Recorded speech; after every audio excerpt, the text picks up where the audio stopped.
Hello everybody, this is Claire Van Steenwyk coming to you basically live from my home office. I want to talk to you a little bit about a comment Tucker Carlson made on the Friday evening show on the 19th of August this month. And he commented about, he was talking about Dr. Oz back in Pennsylvania in his campaign. And he made a couple of comments about if he only did a couple of things a little differently, he'd be better off. Because right now a lot of Republicans are behind in the polls in a lot of areas. Now Mitch McConnell, Senator McConnell in Washington, D.C., he says they're behind in the polls because of the weak message. I happen to believe some of them are behind in the polls because of the weak people that are in Washington, D.C. that they're not doing the right things there. And a lot of people are beginning to wonder, should they trust more Republicans back there? That's one of the problems they're having.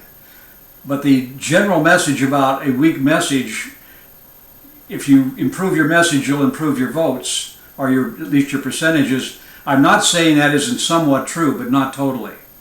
Because what Mr. Carlson doesn't seem to appreciate, because I don't believe he's ever run for office, I'm not too sure anybody on his staff has ever run for office. They may have worked in some campaigns here and there, but he lives in a bubble back there. It's you can call it the media bubble. That's where he lives. And he doesn't interview a great deal of people that are out in the grassroots that are either have run for office or are presently running for office. They usually stick with the big people, which is one of the problems. But we in Arizona have run a number of times, myself, after years of not running and being asked for years and years and years, and we were busy doing other things. We finally decided when we were asked again in 2011 to run for the U.S. Senate, we did. So we started campaigning for that race. And in 2012, when the election was held, we were there. However, we managed to raise a total of $25,000 something. Most of it was ours. I'd say at least 90% or more was our money.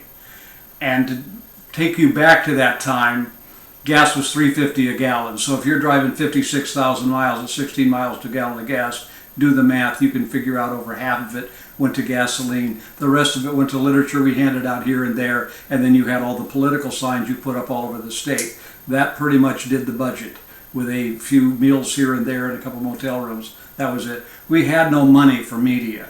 But here's the other thing that happens. If the Republican Party, and I'll speak for the Republican Party, not the Democrats, if the Republican Party has chosen one they want to win, that's usually who's going to win. Oh, it's rare when they don't. I'm not saying it doesn't ever happen. But if it happens, you better have the money and support. It's, I'd say, like this last election cycle here in Arizona. The Republican elite chose Governor Brewer and others. Robeson decided to run. They supported her. If Donald Trump hadn't have endorsed Kari Lake, she'd have lost. It's that simple. People can say whatever they want, but it's that simple. Here in Arizona, you have a new package in the Secretary of State's office called Benefit Candidate, where PACs can spend money on behalf of a candidate. Voters, unless they know how to do the research, never find out how much money was spent, and thereby never figure out what really went on. Now, my opponent in LD 28 got about $103,000 to $4,000, give or take a buck, to run his campaign, or to be benefit money. That's mailers, robocalls, whatever. That's how they spent it. And then there was another $95,000, give or take, spent on the other two and him running as triplets and some of the others. But you know, when you put a 3-on-1 ticket, then they all benefit from any ad. So we had $17,500 approximately to run against over $200,000. With our $17,000, we got 30% of the vote. Now, we didn't spend $1,000 for even 1% of the vote. It's right at 1.75% votes for every 1,000 we spent. You ask any expert, that's really a good turn on this. We've run before, yes, and we've always been underfinanced. Always. Why? Because you can't get voters to give. They think the only obligation they have is to sign a petition to get you on the ballot or vote for you. And then this year we did the clean election thing, so we had people that gave us $5 bills so we could get 250 people to give us that to qualify for the $17,000, which is a state fund. The money fed into that usually comes out of drunk driving tickets, etc. It's supposed to level the playing field between candidates like me and incumbents. Well, there's a real shortfall here when you figure 17,000 versus about 125,000. What is that, 8 to 1, something like that? So it's really crazy, but that's how the system works. And my only message is this: you can have a great message. I mean, I believe we had a great message in 2020 when I ran for county recorder. We had a total of $380. Now think about that. $380 running in Maricopa County. That's all we had. And they have 20 LDs, that's a legislative district.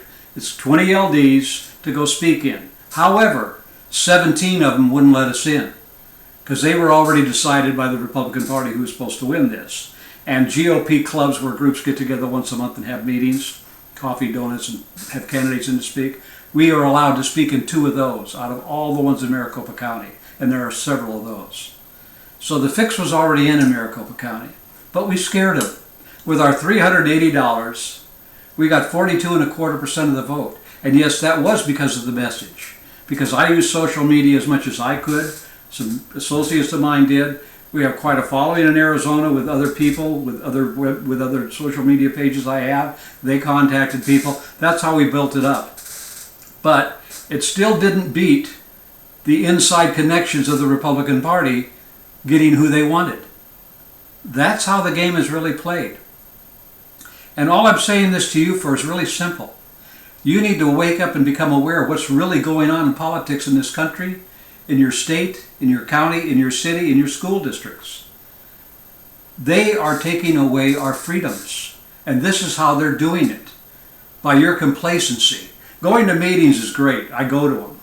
I've gone to school board meetings, and I don't have anybody in school. We have no children living in Arizona to be in school. I still go. I'm concerned about the kids in this state and the kind of education they're getting. And the public schools, too.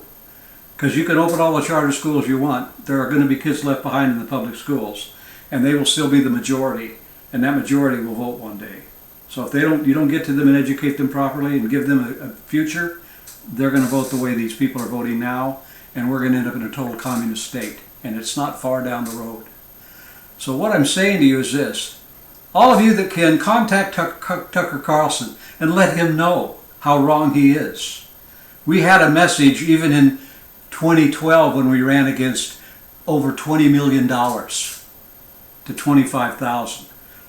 By one opponent that spent right at $10 million bucks. 10 million. Now keep this number in your head. $10 million. Got 20% of the vote.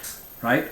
10 million, 20%. That's $500,000 for every $500,000 for every 1% he got. Right? I think that's what the NAF is. 20%, yeah. About that. Yeah, for every 1%, $500,000 bucks. I got 10% of the vote for $25,000. And half of that was on gas. So the message was clear and it was there. And people heard it. And those that remembered it long enough, because it was a long race, voted for me.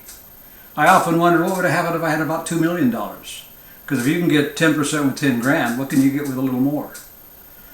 We have people all over this state and country that would serve you better than the people we have, but they just are on limited funds. Myself, I'm retired, so I don't have a job to go earn more money. We have the assets we've had. We've had some setbacks years ago in the stock market and the real estate industry back in 07, 08. So that kind of money's not here anymore. But we still try. But I think it's up to you to try. But I would really like all of you to get a hold of Tucker Carlson and tell him, you know, Tucker, if you're going to make those kind of comments, prove it. Find someone that had a message with no money that won. With no money or maybe 10% of the money their opponent had. And had to fight the wall of the Republican Party. Because it's time this got exposed, because it's wrong. And the Republican Party is not my religion. I'm a Christian. That's my faith.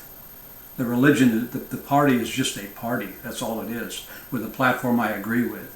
But there's no way in the world will I support certain people in that party who tell lies all the time. Won't do it. Don't have to. Not supposed to. Not according to my faith. So I'm doing this so you understand what I'm doing. And you understand what's going on. That little banner you see over my shoulder is the Van for U.S. Senate banner we bought. We were the first ones to have one. If you could see to the bottom of it, you'd see a QR code back from 2011. I was the first one to do that in politics. I thought that was really funny, even though the people didn't know what it was. But we're being sold out, and PACs are making the money. Lobbyists are doing it. PACs are doing it. Special interests are doing it. And the parties are doing it themselves to us. They don't look at us for anything other than a vote every 2 or 4 years. That's all they care about, because we still live in a so-called republic, okay? I want to thank you for taking the time to listen to this. Pass it on. But remember, we can fix this. There's still time. But it's going to take some sacrifice on your part and some intelligence on the so-called news media that never wants to cover people that don't have enough, quote, dollars to be worth covering. All right? God bless you. This is Claire Van Steenwyk, a.k.a. Van the Radio Man. We have launched a new website. It goes like this. The first is A, first, one with the ST, first, MAGA.com. firstmaga.com. Take a look at it. Let me know what you think of it, okay? Once again, God bless you. Have a great week. Hopefully we'll be back soon. Thanks again for viewing in, and pass this on. Thank you. God bless. Bye-bye.